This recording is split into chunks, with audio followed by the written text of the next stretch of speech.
On peut dégatonner là. Bah...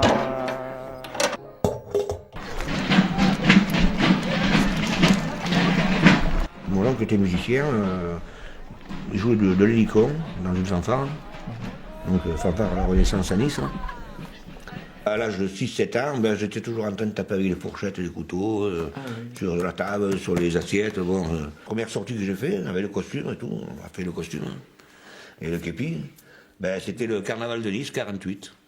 D'accord. Et puis après, ben, à 12-13 ans, j'ai commencé à faire un peu de batterie. Mon père m'a acheté de vieilles batteries. Et puis aussi de l'accordéon. J'ai appris l'accordéon. En continuant, dans le milieu des balles et tout ça, j'ai acquis une certaine assurance. Jouer en public, bon, c'était pas un problème, quoi. Voilà. À partir de 1955, par là, 56, j'ai rencontré des jeunes musiciens de Nice qui jouaient déjà du jazz. Évidemment, dès que j'ai connu le jazz, putain, ça a été pour moi l'accordéon au placard, le tambour au placard. Là, j'ai commencé à écouter du jazz.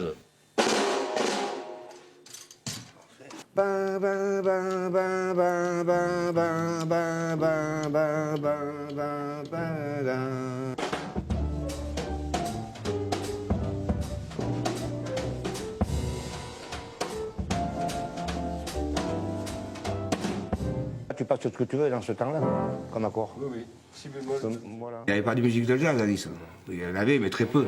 Donc c'était pas à Nice que j'aurais fait ma carrière. Quand je suis arrivé à Paris, eh bien, je connaissais déjà des musiciens qui étaient à Paris, des Niçois, bon.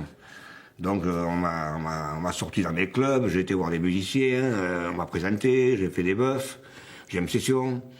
Parce qu'à cette époque-là, on pouvait encore faire des jam sessions comme ça. Bon, il y avait des heures réservées aux jam sessions, c'est-à-dire à partir de 4h du matin. C'était jam session jusqu'à 8h du matin. Donc tous les musiciens de tous les clubs de Paris se donnaient rendez-vous au Tabou, rue Dauphine, dans le 6e, et c'est là que tout le monde se rencontrait. Et c'est là que les affaires pouvaient éventuellement se faire. Il m'arrivait de remplacer Kenny, qui partait faire des concerts pendant 2 ou 3 jours. Bon, c'est moi qui le remplaçais. Donc à ce moment-là, moi, je faisais toute la soirée. Je jouais sans arrêt, de 11h moins le quart à 4h du matin.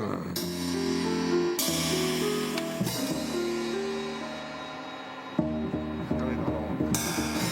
refait juste ça, j'étais en train de changer. Je suis handicapé là avec le son. Après on va attendre de mettre le retour parce que là on ne peut pas jouer vraiment, on ne peut pas se placer, tu vois. Bon on le voit quand même pour nous.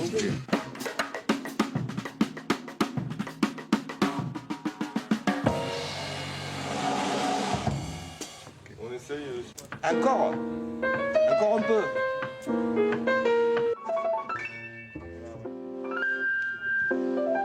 Là, au Blue Note, c'était quand même la taille, le niveau au-dessus, avec des grands musiciens comme Bud Powell, Kenny Clarke. Enfin, tous les soirs, je pouvais écouter Bud Powell en direct, Kenny Clarke. Je voyais tous les soirs, quoi. J'écoutais tous les soirs les morceaux, le répertoire qu'ils jouaient. Moi-même, avec Lou Bennett et René Thomas, On répétait, on jouait tous les soirs aussi.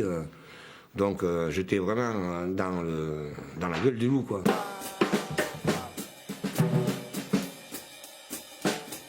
Perdu le fil là, on reprend.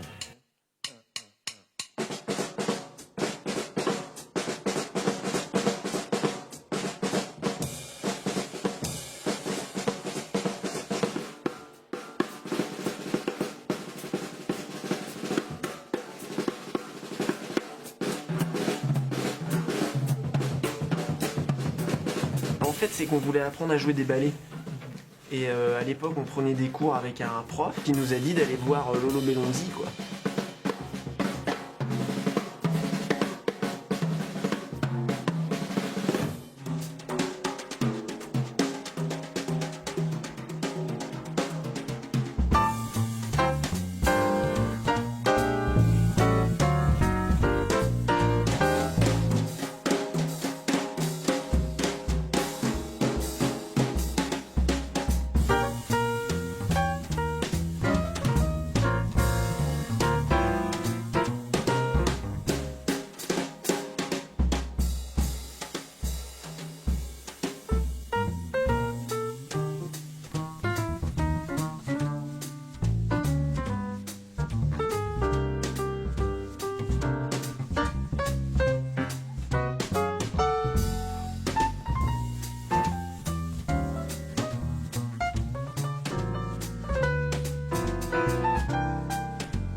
Ce qui est intéressant aussi, c'est pour le son, justement, voir un plan, comment lui il le fait sonner, comparément à nous, quoi. Vu qu'on n'y va pas très souvent pour se souvenir de tout, on note tout ce qui est nouveau pour nous, quoi, à chaque fois. Maintenant, je filme plus trop les détails comme ça, je connais bien maintenant sa gestuelle, mais je filme dès que j'ai l'occasion pour la musique, quoi. Voilà, je fais un petit travail technique, hein, histoire de voir si tout passe bien. J'essaye des trucs, quoi. Et puis je développe.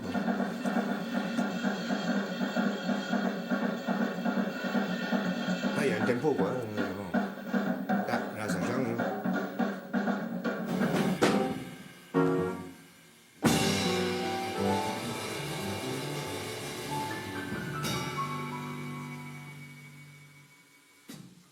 Avec Martial, bon, on s'amusait, mais c'était intellectuel, on s'amuse dans la tête. Tout était calculé, carré, mis en place, impeccable, tout.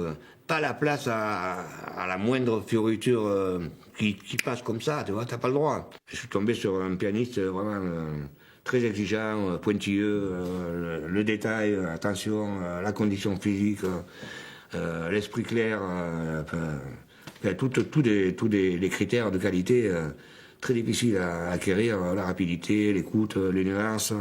J'ai appris un paquet de choses avec Martial qui m'ont vraiment fait progresser dans la batterie, quoi. On laisse peut-être cassette là. Yeah, okay. What do you think? Think it's good? Cassette. Ba ba ba da ba da dee da da ba ba da da da. Ok. The music is clear, but that's just the technical part. The music is in the language of each instrument, and he plays a beautiful language. He plays drums in the tradition, in the jazz tradition.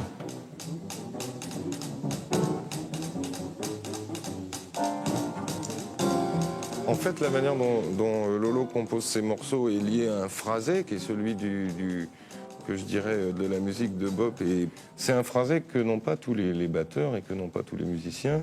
Et là, les choses qu'il écrit rythmiquement, même si elles sont complexes, et il y en a qui sont assez gratinées, ce sont des choses qui font partie du langage du jazz.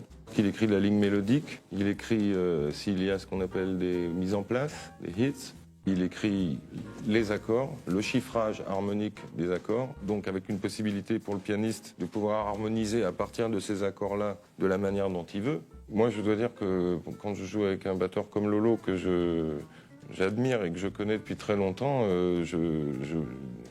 je soupçonne certaines choses qui ne sont pas écrites d'aller dans une direction, et en général, il se trouve que le fait qu'on se connaisse et le fait que son langage me soit connu fait que je trouve la direction.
Aujourd'hui, ben, j'écoute toute la musique. Hein. C'est de la musique qui a quelque chose à dire. Hein. Musique classique, bien sûr. Ouais. J'ai des tas de choses que j'ai compris, plein de disques à écouter encore, que je n'ai pas écouté. J'achète des disques, et puis bon, je me dis que j'aurai le temps d'écouter ça un jour, quoi. Je pense que l'inspiration, c'est quelque chose qui vient avec l'émotion, quoi.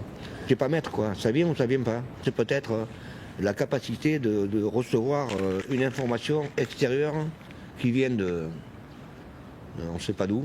La musique, elle se balade, quoi. Elle appartient à personne, mais à tout le monde.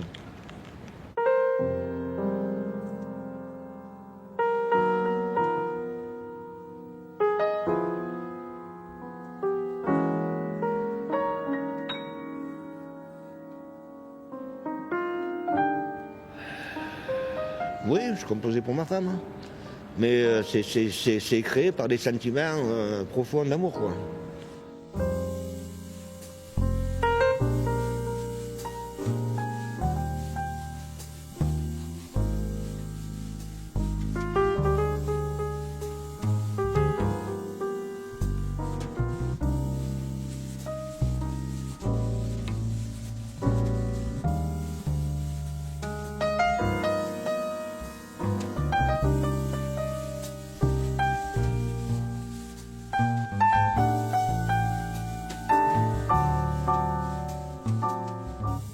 Donc premier festival de jazz à Antibes, j'en ai fait en 64.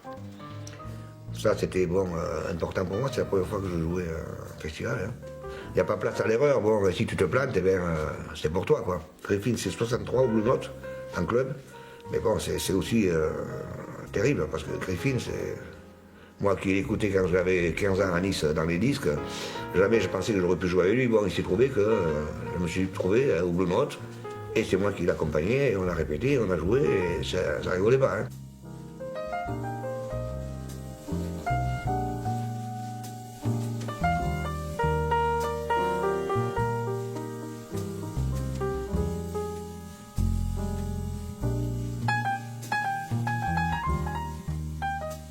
Je jouais dans un club de la rue François 1er, près d'Europe numéro 1. Où Kenny était passé nous voir. Juste à côté en haut, c'est un pianiste japonais, Ryo Fuki, qui était venu jouer avec nous une semaine avec Bibi Rover et moi. Bad Powell Blue Note, c'est Jacqueline qui l'a faite. Hein. Et elle a été agrandie et arrangée au Magiplex. Juste à côté, une photo de votre Powell plus jeune, bien sûr, Herman Leonard. Dexter Gordon, le Blue Nose, on l'a fait 3 mois ensemble. Et puis c'était ça aussi un grand souvenir pour moi. Ben, René Thomas, ça c'est une photo qui était prise à l'enregistrement de meeting au studio Barclay. Grand musicien, on habitait le même hôtel, donc on se voyait tous les jours.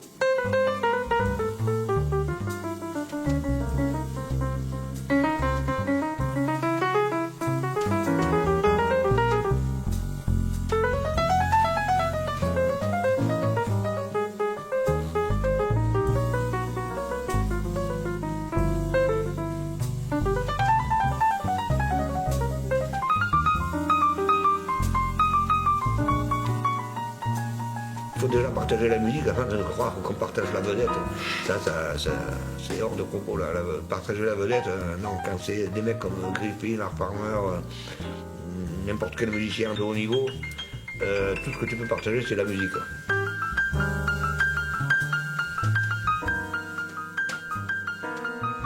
Ça, c'est avec Didier Bojoters, au théâtre de Boulogne-Billancourt.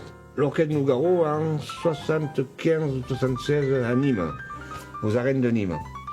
Donc Nougaro, moi, Coachi, brésilien, Luigi, Eddie Luis, Garcia, Cournet, Vander. Nougaro venait de temps en temps au club, puisque Luigi jouait avec Claude. Et là, à cette époque, je jouais avec Luigi au living room. Et puis un jour, il s'est passé que le batteur de Claude, donc René Nan, est resté en Martinique. Suite logique des choses, ben, Luigi et Maurice Vander ont proposé que ce soit moi. Donc j'ai commencé avec Claude en 68. J'ai appris 30 chansons dans une journée. Mais nous, la rythmique, Maurice, Luigi et moi, et Eddie, on n'avait pas forcément des partitions. Bon. Et les chansons de Claude proprement dites, ben, c'était toujours inspiré du jazz.